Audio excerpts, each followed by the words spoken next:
Hello मेरे प्यारे बच्चों, तो कैसे हैं आप? उम्मीद करते हैं सब बढ़िया हो। तो प्यारे बच्चों, आज की इस वीडियो में हम लोग पूरा का पूरा चैप्टर खत्म कर दिए हैं। ये लास्ट वीडियो है अपने एक्सपोनेंट और पावर की, क्योंकि हम लोग आज डिस्कस करने वाले हैं व्हाट वी हैव डिस्कस्ड।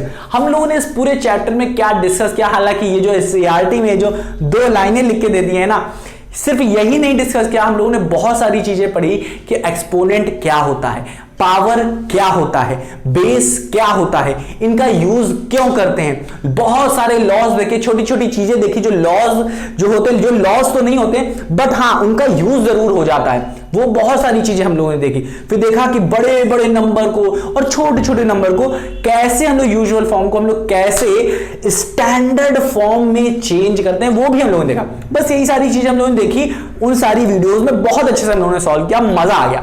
और आज की इस वीडियो में हम लोग व्हाट वी हैव डिस्कस देखने वाले हैं, बहुत अच्छे से देखेंगे।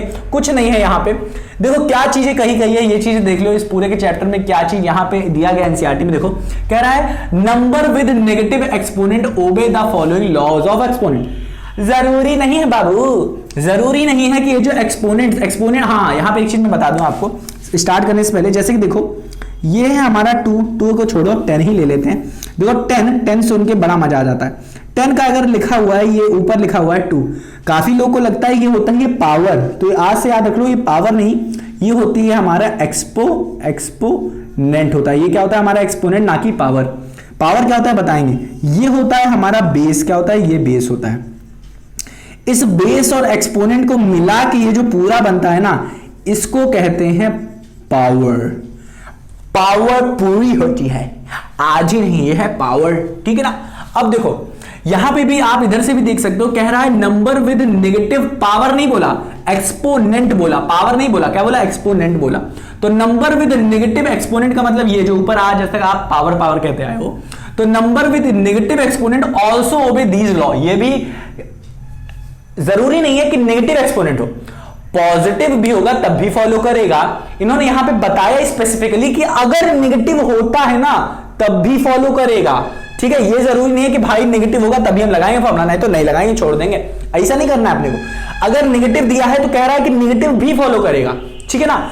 देखो जैसे कि पहला ले लेते हैं, ये वाला इनको समझाने की कोशिश करते हैं। कितनी बार हम लोग ने इसके इस फॉर्मूले का यूज का, इतना ज्यादा रगड़ा है इस फॉर्म को, उस पूरे चैप्टर में एक्सरसाइज में रगड़ा हम लोगों ने, फिर एग्जाम्पल, फिर ट्राई दिस सबमिट करा हम लोगों ने, छोड़ा नहीं इसको। अब देखो एग्जाम्पल देखते हैं कैसे। अगर हमारे पास 2 का एक्सपोनेंट दिया है -2, इनटू में हमें 2 का एक्सपोनेंट दिया है -3 ले लेते हैं, तो दोनों माइनस में है। अब इसी तरीके से अगर 2 का एक्सपोनेंट 2 रहता, हाँ कि ना, और फिर 2 का एक्सपोनेंट क्या होता 3 होता, तो दोनों देखो ये नेगेटिव में है। अगर चाहो तो एक नेगेटिव में रखो, एक पॉजिटिव में, कोई दिक्कत नहीं। तो यहाँ पे हम दोनों को लेके चलते हैं, ठीक है। तो नेगेटिव में है तो यहाँ पे देखो नेगेटिव, अब क्या होगा ए का एक्सपोनेंट m, फिर a है, a का एक्सपोनेंट m, n, तो देख सकते हो ये है, क्या हो जाएगा, इधर लिखोगे 2। इसी के हिसाब से, इस फॉर्मूले के हिसाब से क्या होगा, लॉ के हिसाब से होगा, ये दोनों ऐड हो जाएंगे, तो -2 -3 ऐड हो जाएगा या -5 बन जाएगा। बहुत सही। अब इधर देखो ये दोनों देख सकते हो ये क्या है, सेम है, तो ये आ गया अपना 2 आ गया। अब लॉ के हिसाब से क्या होगा, ये दोनों ऐड हो जाएंगे, तो ये आ जाएगा अपना 5। तो देख लो ना कितना सरल तरीके से। नेगेटिव होगा अगर एक्सपोनेंट तब भी हो जाएगा, अगर पॉजिटिव होगा तब भी हो जाएगा, तो इसमें कोई भी दिक्कत नहीं है। समझो मेरे बच्चों, समझे कि नहीं। तो ये जितने भी लॉज हैं, चाहे ये हो, सारे के सारे फॉर्मूले अच्छे से सब में लग जाएगा। तो प्यारे बच्चों, उम्मीद करता हूं, मैं आपसे उम्मीद करता हूं कि आपको लॉ ऑफ एक्सपोनेंट की वीडियो जरूर देखे होंगे आप, क्योंकि ये सारे जो फॉर्मूले हैं ना, उसको मैंने बहुत डीप में वहां पे अच्छे से समझाया है, हर एक चीज समझाया है, छुटकी से छुटकी, पुद्दी से पुद्दी चीजें, हर एक चीज मैंने वहां पे बताया, ताकि आप सारे क्वेश्चन जो एग्जाम में आए उसको सॉल्व कर सको। देखो देख के ही समझ में आए इसमें ये फॉर्मूला लगने वाला है, ठीक है ना। इस तरीके से हम लोगों ने बताया है। तो यहां पे ये कह रहा है कि अगर a है मतलब सेम है, देखो अब इसको सॉल्व करते हैं, थोड़ा सा मैं बताने की कोशिश करूंगा। तो इसको मैं क्या करता हूं, थोड़ा सा रब कर देता हूं, पहले इसको भी बता देते हैं। कह रहा है वेरी स्मॉल नंबर, बहुत छोटा number, can be express in standard form. अब ये क्या होता है, इसके लिए भी मैंने एक सेपरेट वीडियो बनाई है स्टैंडर्ड फॉर्म की, कि स्टैंडर्ड फॉर्म होता क्या है। ये कहता है कि अगर बहुत बड़ा नंबर है, देखो बहुत बड़ा नंबर, जैसे ये ले लेते हैं, अरे भाई साहब रुक जाओ, देख रहा ना कितना जीरो बढ़ रहा है, तो ये बहुत बड़ा नंबर है। और अगर छोटा नंबर कहें तो अगर 0.000000000, अरे रुक जाओ भाई भाई भाई भाई, बस बस बस बस हो गया, ठीक है, अरे रुक जाओ रुक जाओ रुक जाओ, अरे भाई भाई 1 2 3 4 5, देख रहे हो ना ये कितना छोटा नंबर हो गया, कितना छोटा नंबर हो। कह रहा है अगर बहुत बड़ा नंबर, अगर बहुत बड़ा छोटा नंबर है तो इसको एक्सप्रेस कर सकते हो स्टैंडर्ड फॉर्म में। अब वो क्या होता है, अब वो क्या होता है, ध्यान से देखो वो क्या होता है, वो कहता क्या है कि ये छोटे छोटे जो बहुत छोटा आ रहा था और जो बहुत बड़ा नंबर आ रहा था ना, उसको इस फॉर्म में लिख दो, m इंटू 10 का एक्सपोनेंट n, इस फॉर्म में लिख दो, जहां पे कंडीशन क्या होती है कि जो m होता है, m can be in decimal, n can be in decimal में हो सकता है, साथ ही साथ और इन नेचुरल नंबर, और इन नेचुरल नंबर, समझो, डेसिमल में भी हो सकता है और इन नेचुरल नंबर में हो सकता है। सिर्फ यही नहीं, फिर कहता है जो m की वैल्यू होनी चाहिए वो दो नंबरों के बीच में होनी चाहिए। वो क्या है कि 10 से छोटा होना चाहिए नंबर और 1 के बराबर या फिर 1 से बड़ा होना चाहिए, ठीक है ना। m के बारे में कहा कि वो 1 हो या 1 से बड़ा हो, बट 10 से छोटा होना चाहिए, ये कहा इसने। अब इन्होंने फिर यहां पे इन्होंने कहा n के बारे में कहा कि n is a non zero integer, मतलब n जो हो वो जीरो ना हो, कोई भी इंटीजर नंबर हो, माइनस में हो प्लस में हो कोई दिक्कत नहीं, बट जीरो ना हो n की वैल्यू, ठीक है। n is not equals to zero, ठीक है ना, ये ना हो। समझ में आ रहा है कि, या फिर आप ये सब ना लिखो, सीधे को n इज अ इंटीजर, वो भी कर सकते हो, कोई दिक्कत नहीं, ठीक है, बट नॉन जीरो का वो अच्छा है। अब देखो यहाँ क्या है कह रहा है, हाँ ये चीज हो गया हमारा यूजिंग नेगेटिव एक्सपोनेंट, कोई दिक्कत नहीं है, standard form using negative exponent.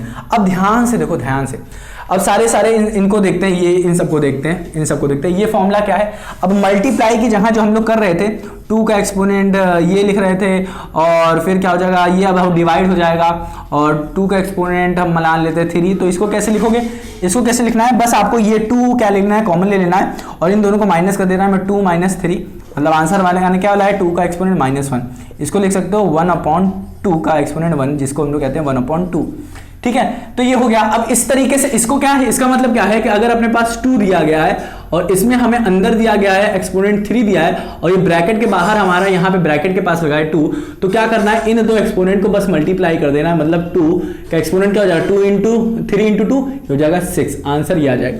तो उसका मतलब ये हुआ।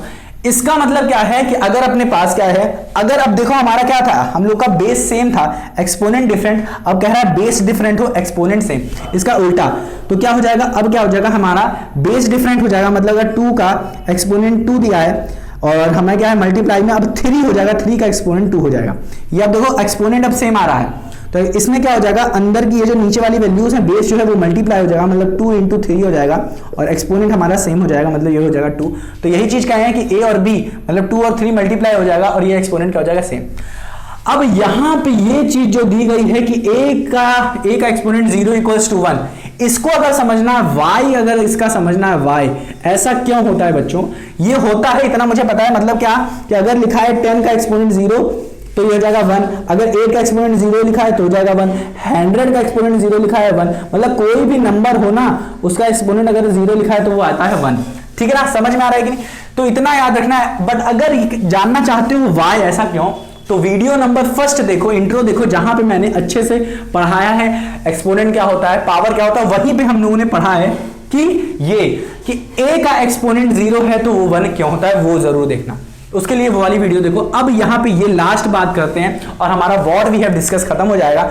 इसको हम लोग रब करते हैं, चलो इसको हम लोग रब करते हैं। ध्यान से देखो, कह रहा है a का एक्सपोनेंट m, b का एक्सपोनेंट m, कुछ नहीं है यहाँ पे, कुछ भी नहीं है। कह रहा है अगर हमारा 2 का एक्सपोनेंट 2 है अपॉन 3 का एक्सपोनेंट 2 है, तो करना कुछ नहीं है, ये 2 को इन दोनों का कॉमन ले लेना है, मतलब 2/3 लिखो और ब्रैकेट में कह दो कि इसका 2 इसका 2 सीधे ऊपर लिख दो। मतलब क्या है, इसको आप वाइस वर्सा भी कर सकते हो, मतलब इसका उल्टा भी कर सकते हो। मतलब अगर ऐसे लिखा गया है तो आप 2 इसको भी दे सकते हो, 2 एक्सपोनेंट इसको भी दे सकते हो। तो उम्मीद कर रहा हूं प्यारे बच्चों आपको आया होगा। बहुत सरल था, सिर्फ यही नहीं है, और भी इसी तरीके से इसको घुमा फिरा के और भी लिखा गया है। तो आप चाहो तो लॉ ऑफ एक्सपोनेंट की वीडियो जरूर देखना। मैं जाते जाते आपको बताते जा रहा हूं फिर से, लॉ ऑफ एक्सपोनेंट जो मैंने बनाया है उसमें मैंने सारी चीजें डिस्कस की है, A to Z सारी चीजें, कोई फॉर्मूला छूटा नहीं है वहां पे। तो उम्मीद करता हूं प्यारे बच्चों आप ये जरूर देखोगे। इस चैप्टर का कहते नहीं पूरा बड़ा सा जो पेड़ है ना, उसकी जड़ पूरी की पूरी, पेड़ और जड़ दोनों यही है। ठीक है ना। अगर ये चीज पढ़ लोगे तो आपका 80% पूरा का पूरा चैप्टर खत्म हो जाएगा, ठीक है। क्योंकि ये सारी चीजें बहुत जरूरी है पढ़ना, क्योंकि ये सारी चीजें 9th में भी आएगी, 10th में भी आएगी, 11th में भी आएगी, 12th में भी आएगी। अगर ये नहीं पता ना आपको तो बड़की दिक्कत होगी, बड़की दिक्कत होगी। तो मेरे नन्हे मुन्ने प्यारे बच्चों, आप बताइएगा कमेंट करके कि आपको ये चैप्टर कैसा लगा, समझ में आया कि नहीं। तो मेरे नन्हे मुन्ने प्यारे बच्चों, मिलते हैं अपनी अगली वीडियो में। अपना ख्याल रखना और रिवाइज करना मत भूलना इस चैप्टर को जिसमें मैंने कहा है लॉ ऑफ एक्सपोनेंट को। तो मिलते हैं अपनी अगली वीडियो में। आपका ये वीडियो देखने के लिए बहुत बहुत धन्यवाद बच्चों।